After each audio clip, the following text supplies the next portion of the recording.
Polytypic species से क्या मुराद है?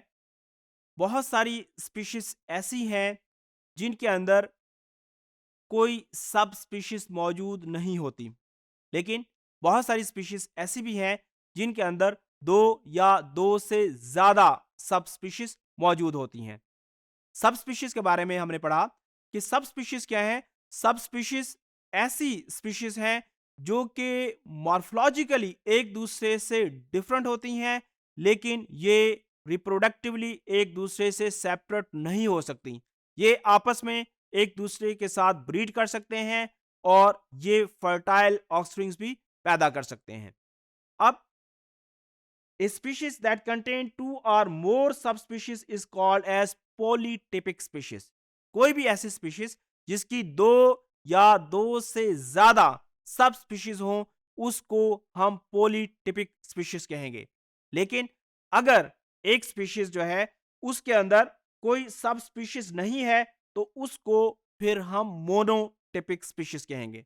तो ये डिफरेंस है। दो और दो से ज्यादा सब स्पीशीज अगर किसी स्पीशीज के अंदर मौजूद हैं तो उसको हम पॉलीटिपिक स्पीशीज कहेंगे, और अगर कोई सब स्पीशीज नहीं है, एक ही सिंगल पॉपुलेशन है, उनके अंदर डिफरेंसेस नहीं है, तो उसको हम मोनोटिपिक स्पीशीज कहेंगे।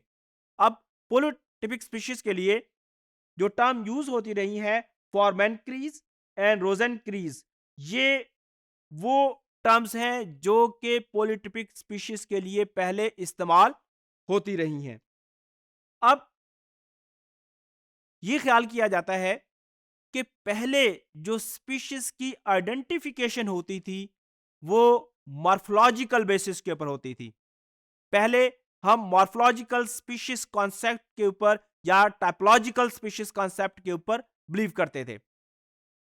इस कॉन्सेप्ट के मुताबिक अगर एक पॉपुलेशन जो है उसके अंदर डिफरेंट सब पॉपुलेशन हैं और उनके अंदर कुछ डिफरेंसेस हैं जो कि मॉर्फोलॉजिकल डिफरेंसेस हैं, तो इन मॉर्फोलॉजिकल डिफरेंसेस की बेस के ऊपर इन स्पीशीज को हम सब स्पीशीज का दर्जा देते थे।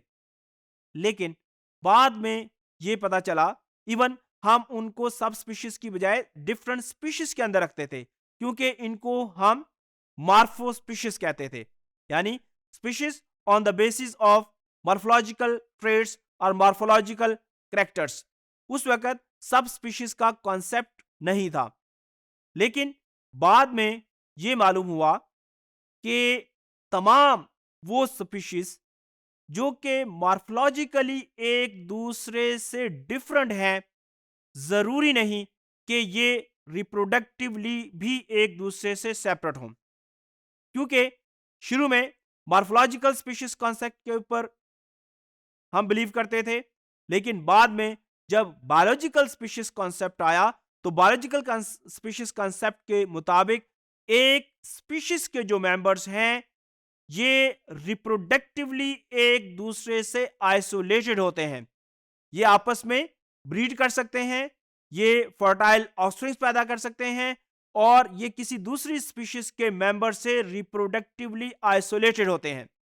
जब हमारे पास ये नई डेफिनेशन आई तो हमें अंदाजा हुआ कि वो तमाम स्पीशीज जो कि मॉर्फोलॉजी की बेस के ऊपर हमने बनाई थी वो जरूरी नहीं था कि वो रिप्रोडक्टिवली भी एक दूसरे से आइसोलेटेड थी।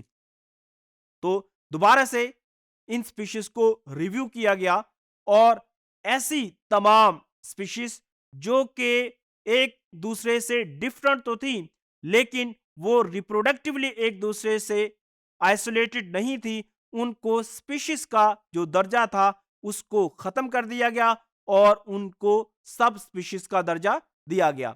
तो पॉलीटिपिक स्पीशीज एक ऐसी स्पीशीज है जिसके अंदर सब स्पीशीज मौजूद हों।